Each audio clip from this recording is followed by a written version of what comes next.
Would you do me a favor, and when I count to 3, say, "Get well, Miss Jackie." That is my wife. She had a total hip replacement on December the 5th, and she's been exercising and walking and doing the things she should. We were in Gatlinburg and Pigeon Forge this weekend with our grandson, and she got up at 6 a.m. this morning so I could get back here in time to speak. And she was too tired to join me, so she's at home, and she may or may not be live streaming and watching us. So on 3, we'll say, "Get well, Miss Jackie," please. 1, 2, 3. Get well, Miss Jackie. Thank you very much, honey. If you're watching this, I love you a lot. What can I say? 10 years ago, I guess it was raining really, really, really hard, and the local SWAT team decided not to run outside. So we came to this building, we went into the main arena, and we ran every step on every row in that arena for our PT. When we finished that, we came into this room, and there was nothing in it. That wall wasn't back there. There was no stage, no lights, no tables. It was just this vast open area. And since we hadn't done enough PT, we played ultimate Frisbee in this room. If you've never played Frisbee with no breeze, that's pretty cool. You can slide on this concrete for a mile. And so we played some ultimate Frisbee in here. Then one night we were training, and they let us have access to these rafters. And we shot ropes over the rafters and climbed them using a footlock method, and then we rappelled out. Some normal rappelling, some Australian rappelling, some inverted rappelling. And we've done an awful lot of building clearing in here. They had an exposure show here where if you're a military designer or a mechanical engineer, kind of the real life version of Tony Stark, you can bring your stuff here, and the government gets to look at it and play with it. And if they decide, hey, we'd like 100,000 of those, then you're a millionaire. And they let our guys guard that. So we got to roam around, and they had this thing that if you stood in front of it, you felt like you were burning up, but nothing harmed your skin. It was a crowd dispersal ray. It was really, really cool. Of all the cool things I've done in this building, this is the coolest. To be in this room with this many young hearts singing those kind of songs with that kind of enthusiasm. And I am honored beyond measure to be allowed to speak to this group, to be included in this event, and to be invited. And I want to thank the board for allowing me to do that. And I want to thank you for allowing me to participate and for the kind things that you say and have said about the studying the Bible with me. Now, we've talked about some cool stuff. What's the hardest thing you've ever done? Some of you have run some marathons. I know some people who are ultra marathoners. They run 31 and 50 miles. You know, if you run a marathon, they give you that little sticker in the back. And you have a sticker on your car that says 26.2. Have you seen those? You see a 13.1, that's a half marathon. You see a 26.2, that's a full marathon. Everybody familiar with that? We pulled up behind a car one day, and somebody apparently didn't do their research, and they handed out a bunch of 26.1s. And we pulled up beside this van, had a 26.1 sticker in the back. I said, "What do you think that means, Jackie?" Said, "He's a pathetic quitter and a loser." It's a little harsh, I guess. Maybe some of you have taken a test. Some of you have taken the ACT and the SAT. My brother said the hardest test he ever took was the law school entrance exam. I remember the comps I took to get my license as a therapist. Some of you guys have done the Spartan races or the mud races. I did the Go Ruck Challenge on my 50th birthday, the 10-hour obstacle thing with the backpack full of bricks. I think the hardest PT thing I've ever done was the PT test that SWAT gives. We've done some hard things. What does it take to do hard things? What does it take as a mental discipline to be able to decide, I'm going to sign up for this event, I'm going to sign up for this duration, I'm going to go on this trek, or I'm going to do this thing? What does it take to allow you to do something that is counterintuitive, that is very uncomfortable, and that is super, super hard to do? What does that take? Let me read you about something incredibly hard. John chapter 13,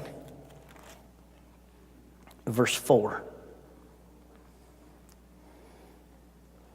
He rose from the table. He laid aside his garments. He took a towel and girded himself.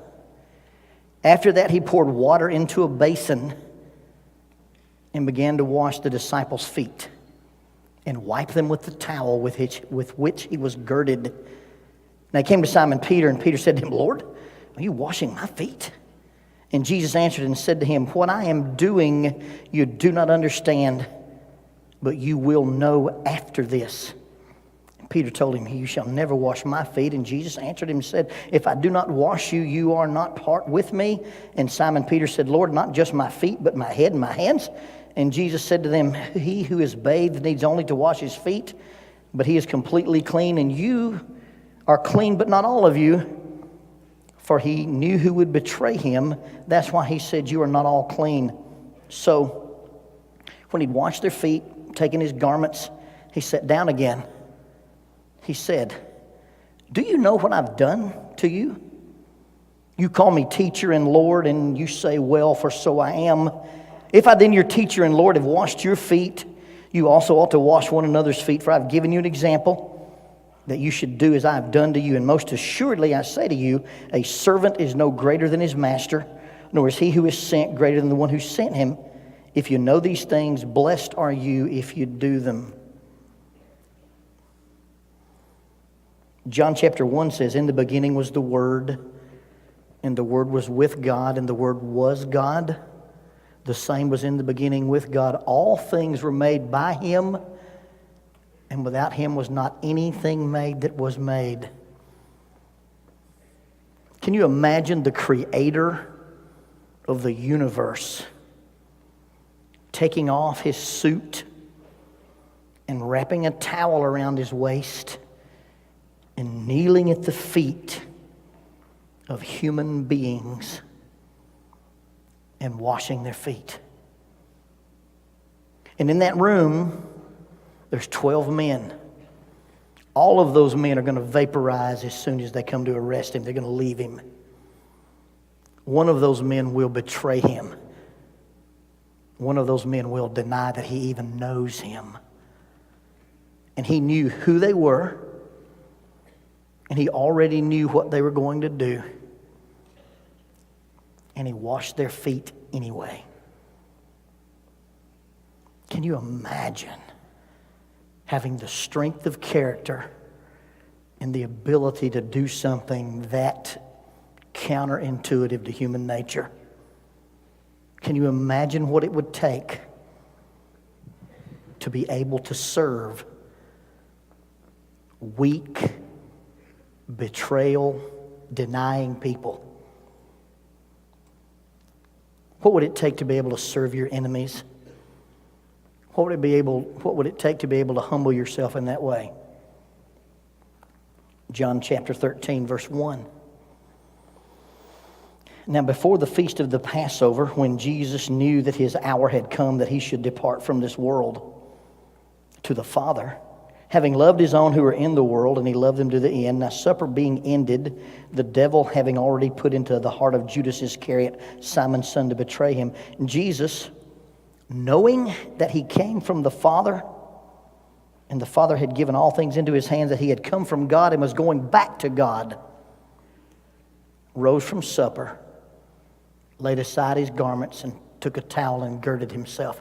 You see, you can get down on your knees and you can wash the feet of somebody who's going to betray you.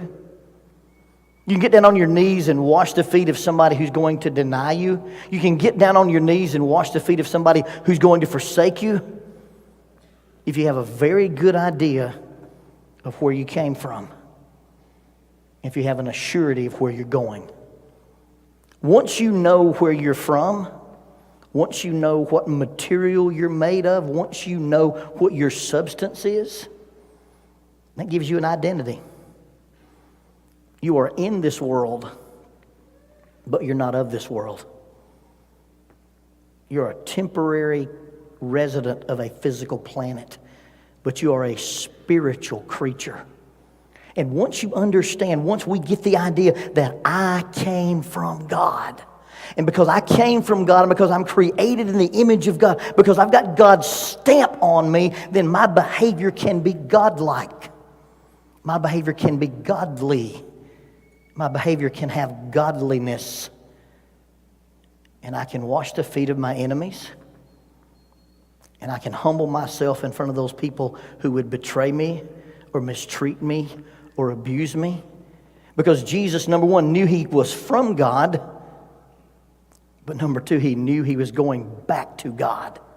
And if you know where you're going, if you know where you're headed to, then the things that happen in this life are inconsequential.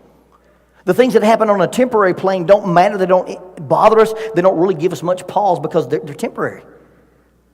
Think of a camping trip. Do you like to camp? My wife doesn't like to camp. She's afraid of the dark. She doesn't like bugs. She doesn't like spiders. She doesn't like snakes. She doesn't like insects. She doesn't like it to be hot and humid. If you tell her, if we go camping, you can take sunrise pictures, done, she's in. If you tell her if we go camping, you might get a chance to photograph some animal at some exotic place, she'll put up with all those things that she hates. She told me the other day, she said, I'm really brave, except when it comes to that scary stuff. Well, I guess everybody's brave, except when it comes to the scary stuff.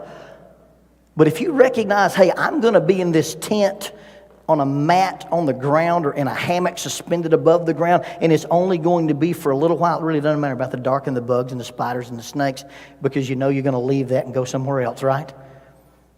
When we recognize that this life is just a camping trip, that we came from God and we're going back to God, the things that we can choose to do can be really, really amazing because we know where we're going. Now the point of this story is just what Jesus says when Peter gets locked in, and Peter's so literal-minded. He's a fourth grader. He's so, Lord, you're not going to wash my feet. Well, if I don't wash your feet, you don't have any part. Well, then just give me a bath. Listen, Peter, I'm doing something that you don't understand right now. But you will understand it later. He uses the word ginomai. You will come to understand by experience. And that's the point of John 13. The point of John 13 is that Jesus was showing these guys that if I, your Lord, and I, your Master, will wash your feet, you ought to wash each other's feet. But in the context of what went on with this object lesson, something really, really, really amazing happened. And it's just kind of a collateral part of the story. Turn over in John chapter 13, the middle part of verse 21. And Jesus was troubled in spirit, and he testified and said, most assuredly I say to you, one of you will betray me. And they talk about it, and he gives a signal. And then verse 27, Jesus gave a piece of bread, and Satan entered Judas, and Jesus said to him, what you do quickly. But no one at the table knew what reason he had said this to him, for they thought because Judas had the money box that Jesus had said to him, buy those things we need for the feast, or that he should give something to the poor. Having received the piece of bread, he went out immediately, and it was night. Now there's 12 guys, now there's only 11. Judas has taken dipped in the sauce with Jesus and the bread, and then he's gone out. They think Jesus has sent him on an errand. Jesus is telling him, I know what you're doing, you better get on with it. And so he leaves, and now they're by themselves, just Jesus and the 11. Verse 31, so when he had gone out, Jesus said, now the Son of Man is glorified, and God is glorified in him. If God is glorified in him, God will glorify him in himself and glorify immediately. Little children, I shall be with you a little while longer. You will seek me, and as I said to the Jews, where I am going, you cannot come. So now I say to you, a new commandment I give to you, that you love one another as I have loved you, that you love one another. By this shall all men know you're my disciples, if you have love one for another. He's washed their feet, and after he washes their feet, he gets really intensely disturbed, and he says, one of you guys is going to betray me. John asked him, who's it going to be? He's leaning on Jesus' chest. They're lying on a mat on the floor. There's pillows. They're eating in a traditional Jewish fashion. They're not sitting at tables like you and I would sit at. They're leaning on pillows. And John's right here at what we would call in his bosom. So he just leans back and says, who is it? And Jesus says, whoever I dip this piece of bread in and give it to. And he hands it to Judas. And he says, whatever you're doing, do quickly. So Judas leaves. And it's just Jesus and these 11 guys. And Jesus says, listen, I'm going to tell you something. I'm not going to be here long. I'll only be with you for a little while. And where I'm going, you can't come. Where I'm going, you'll look for me, but you can't find me. And where I'm going, you can't come. Now let me give you this. See, he's let Judas leave the room so he can give them this intimate talk about love. He lets Judas leave the room, and then he tells him, I'm going to give you a new commandment, that you love one another. That's not a new commandment. God's told us to love each other forever. The new part is you love each other like I loved you. You love each other in a servant way. You love each other, and it's regardless if somebody's going to betray you or somebody's going to deny you or somebody's going to forsake you. You love each other, period. This is how people will know that you belong to me, if you love one another. Now, that's the point he's trying to make. But Peter, kept in literal here, in his fourth grade mind, locks onto this. Hey, where are you going, Jesus? So while Jesus is talking to them about where I'm going, and you must love one another, this is a new commandment, Peter pipes up and says, Lord, where are you going? Jesus is trying to talk to them about being a servant. Jesus is trying to talk to them about loving them. But Peter's locked into this. Hey, you're going somewhere and I can't come. Lord, where are you going? And Jesus said, where I'm going, you cannot follow me now, but you will follow me afterward. And Peter said, Lord, why can't I follow you now? I will lay down my life for your sake. You ever gone somewhere and a little kid wanted to go with you? You ever had that experience? Daddy, I want to go. You can't go, honey. Daddy, I want to go. Listen, baby dog, you can't go with Dad. It's too hard. Daddy, I won't get tired. I'll make it. Baby dog, you can't go. You'll get scared. Daddy, I won't get scared. Yeah, honey, you can't go. She goes with you anyway. You get about 20 yards from the house and it's pitch black dark. You feel that little arm go around your leg. Now, you can't walk either. Daddy, I'm tired. And I'm scared. And you pick her up. Peter's like a little kid. He's been with Jesus for 3 years. He stood on the edge of a lake with all the fish he could ever imagine having caught, and he walked away from his dream. He'd been up all night fishing in Luke chapter 5, hadn't caught a thing. This preacher gets in the boat and says, hey, go out here and cast on the other side. They do. They fill their boat up with so many fish it nearly sinks. They bring this miraculous catch of fish in, and instead of taking those fish to the fish market and buying new boats and fixing those nets that they've always had to repair, they walk away and leave it. So he's been with him 3 years and totally walked away from everything. In fact, Peter will say on one occasion, Lord, we've left everything to follow you. And now Jesus says, I'm going somewhere and you can't go. Can you imagine what that would do to rock his world? I was preaching in Missouri. They invited me up to Conway, Missouri. It just so happened that the youth rally was Friday, Saturday, Sunday, and Monday opened the bow season in Missouri. And they said, Lonnie, if you could get a delayed flight, you could probably bow hunt with us. Guy I was staying with lived on 1,000 acres of Missouri hardwoods. I said, let me think about that, okay. And so we decided to stay over. The guy that I was going to hunt with was a guy named Marty Luna. Marty has a little son named Carter. At the time, Carter was maybe 5 or 6. Little bitty guy, really distinct voice, and these cool little round glasses. And Marty had said, now, Carter, me and Mr. Lonnie are going to go hunting. And it's big boy hunting. We're going to go out. We're going to try to get Mr. Lonnie a trophy buck with his bow. We're going to go out there, and we're going to spend a long time. And it was understood this is going to be an adult hunt. We finished the youth rally. We do the things we're going to do. Sunday afternoon, I'm sitting there at their house, and we're visiting, and I'm actually at Carter's grandparents' house, who I'm staying with, and Carter comes in the door, and he's wearing camouflage pajamas. He walks in, sits down, says, hey, Mr. Lonnie, I understand you and Dad are going hunting tomorrow. I said, yeah. He said, man, I sure wish I could go with y'all. He said, I'd love to hunt with my dad. He said, but if you need me, I wore my camouflage.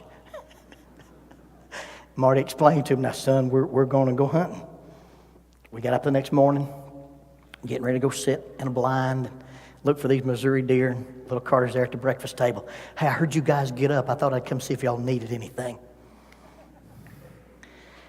I said, Marty, why don't we take Carter with us? Marty said, you paid a lot of money to get a deer tag in Missouri. I said, there's not enough money in the world to replace this. The little boy wanted to hunt with his dad. Dad, why can't I go? Dad, why can't I be with you? I said, Marty, there'll be one of these days he's not going to be interested in going with you. You better take him with you.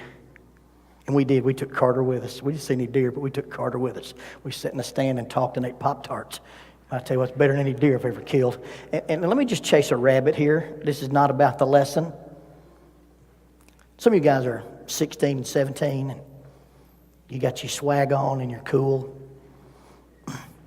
Hey, hang out with your parents some. Take a Friday night and don't go to the ball game. Take a night, some night, and take that phone, put it under your pillow and go downstairs and talk to your mom or your dad.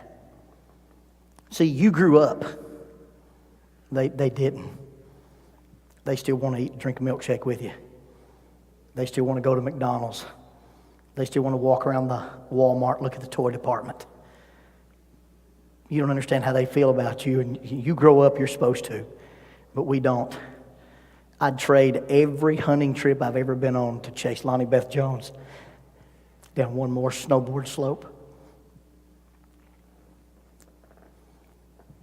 I'd trade every rock climbing trip I've ever been on to take her out in the backyard and swing her one more time and hear her squeal. She's 27. We quit playing in the yard a long time ago. Please spend some time with your folks. Remember when you were little and you wanted to follow mom and daddy everywhere? You grow out of that, they don't. So sometimes in your coolness as you become young adults, take some time to hang out with mom and dad. But Peter's locked in like that little Carter. Lord, why can't I go? I'll go with you. I'll go anywhere you go. Lord, why can't I go? I want to go with you. Jesus answered and said to him, will you really lay down your life for my sake? Most assuredly I say to you that the rooster will not crow until you've denied me 3 times. Talk about throwing water on your parade. Lord, why can't I go where you go? Look, you can't go where I'm going right now, but later on you might can go. Lord, I want to go right now. You can't go. Lord, I want to go. It's too hard. I want to go. You'll get scared. I want to go. Lord, I'll go with you. I'll go to the point of death. Peter, really? You'd really die?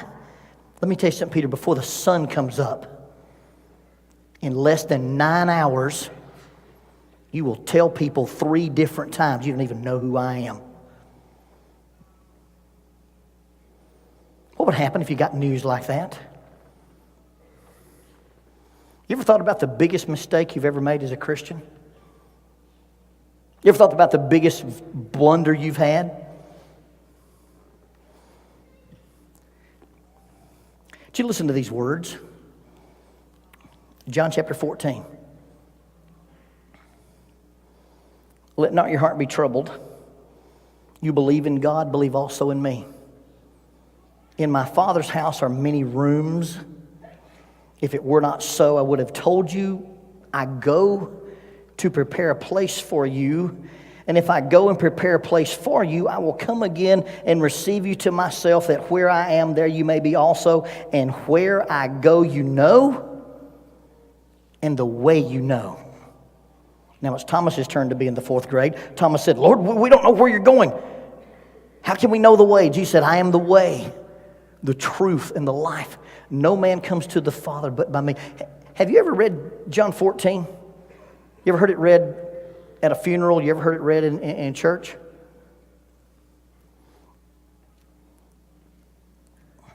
It's probably the most beautiful passage in the Bible. You know why it's the most beautiful passage in the Bible? Because it's not John 14. See, the English Bible is divided by book, chapters, and verses. Those weren't part of the original. So you take that number 14 and you get rid of it, because if your Bible has red letters, you'll notice the red letters start in verse 38 and they go all the way down to verse 8. See, Jesus doesn't have this discussion with Peter and then you change the channel and he starts randomly talking about heaven.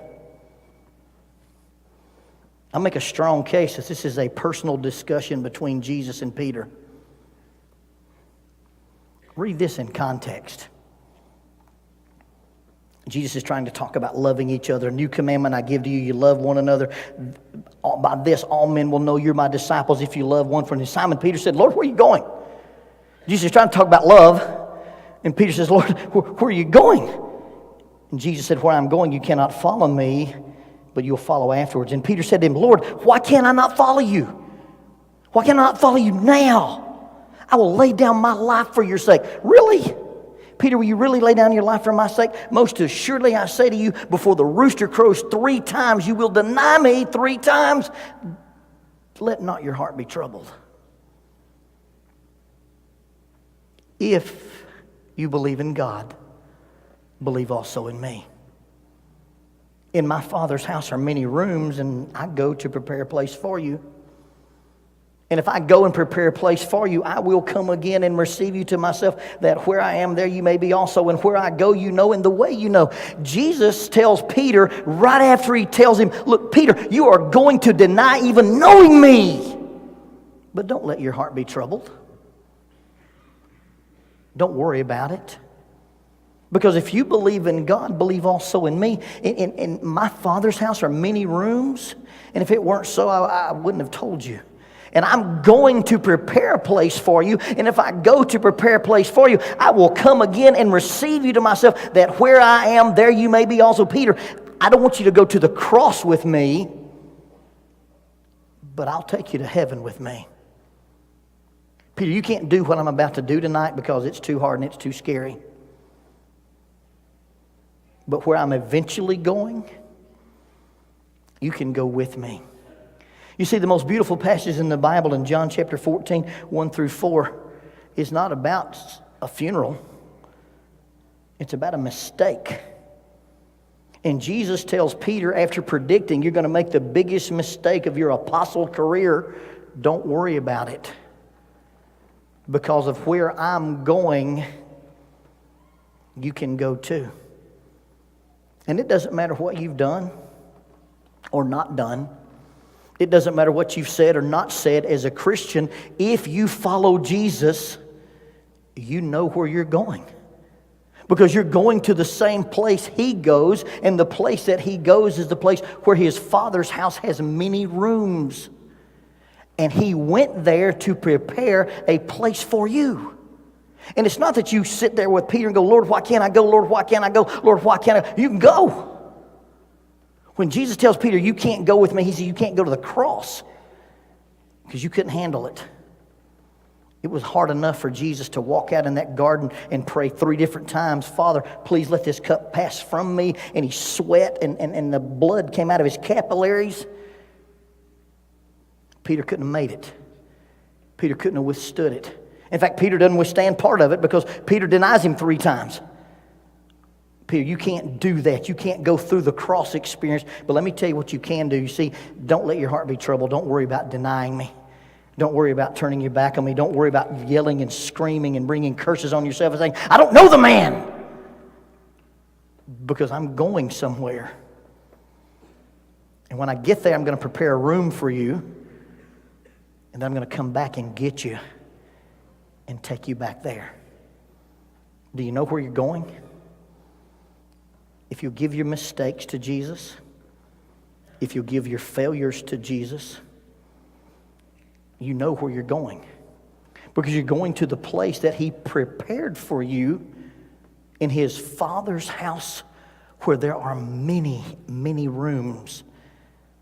And He's going to go, He's prepared it, and He's going to come back and take us all there. And because you know you've got a place there, you can choose to be a servant.